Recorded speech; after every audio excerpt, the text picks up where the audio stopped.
Ready? 5 second test dictation है, सभी लोग मैटर को ट्रांसक्राइब करेंगे। स्टार्ट।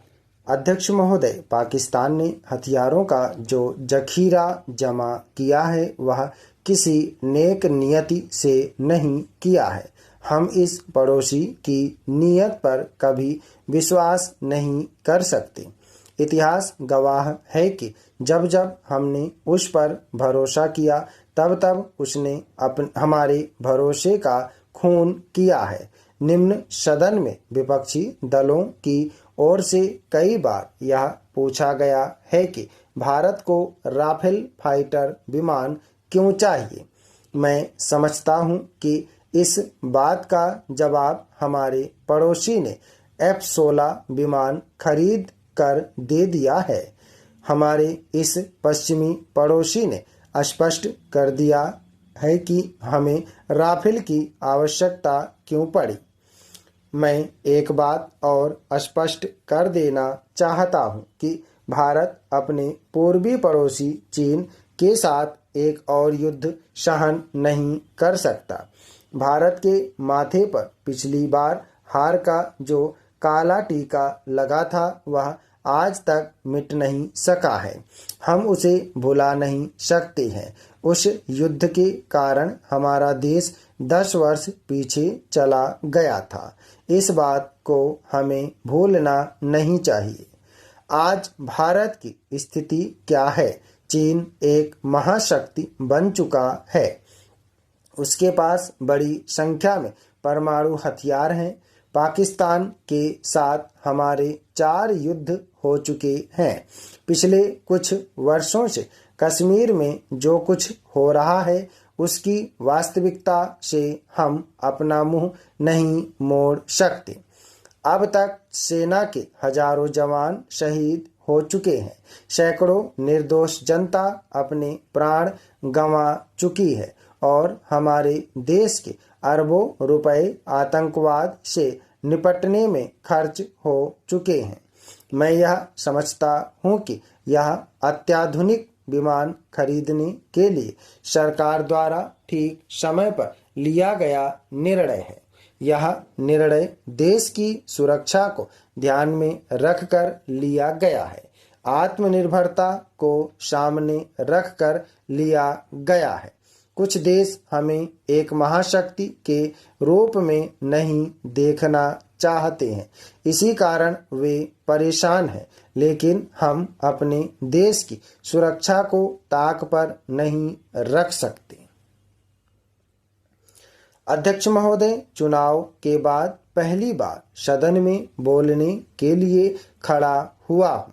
मैं एक ऐसे समय में बोल रहा हूँ जब मुझे लगता है कि जो समस्याएं हमारे सामने प्रकट हो रही हैं उसे कोई और रूप देने और जोर जोर से नारा लगाने से कोई लाभ नहीं है। भारत और पाकिस्तान के बीच कई मुद्दों पर मतभेद है। मुझे एक पुरानी बात याद आ रही है। मैं उस पुरानी बात पर चर्चा करके सदन का समय बर्बाद नहीं करना चाहता हूं, परंतु इतिहास को समाप्त करना संभव नहीं है। अध्यक्ष जी, उच्चतम न्यायालय में अंततः सच की जीत हुई। देश के शीर्ष न्यायालय ने राफेल लड़ाकू विमान समझौते पर दोनों पक्षों की दलीलों को सुनने और गंभीरता से विचार करने के बाद निविदा की प्रक्रिया को क्लीन चिट दे दी। अगर सब कुछ सही रहा तो जल्द ही हमारी वायुसेना में ये लड़ाकू विमान शामिल हो जाएंगे। हमारी वायुसेना की धार और रफ्तार में गुणात्मक वृद्धि होगी। राफेल के आने से हम पड़ोसी देशों के मुकाबले में प्रबल होंगे। इतना ही नहीं, इस विमान समझौते में मेक इन इंडिया को बढ़ावा देने के लिए भारतीय निजी कंपनियों की भी अहम भूमिका रखी गई है। 3 अरब यूरो का काम अगले कुछ वर्षों के दौरान भारतीय निजी क्षेत्र को करना है। इससे न सिर्फ भारत में रोजगार के अवसर पैदा होंगे बल्कि देश की रक्षा जरूरतों की पूर्ति भी होगी। आरोप प्रत्यारोप के दौरान विपक्षी मित्र यह भूल जाते हैं कि वर्ष 2007 में उनकी ही सरकार ने वायु सेना के लिए आधुनिक लड़ाकू विमान खरीदने हेतु निविदा निकाली थी। कई कंपनियों से लंबे समय तक बातचीत के बाद राफेल और टाइफून दौड़ में शामिल रहीं। हालांकि कीमत को लेकर मामला जमा नहीं और समझौता नहीं हो सका था, लिहाजा वे अब विपक्ष की भूमिका में इस डील को लेकर सवाल खड़े कर रहे हैं।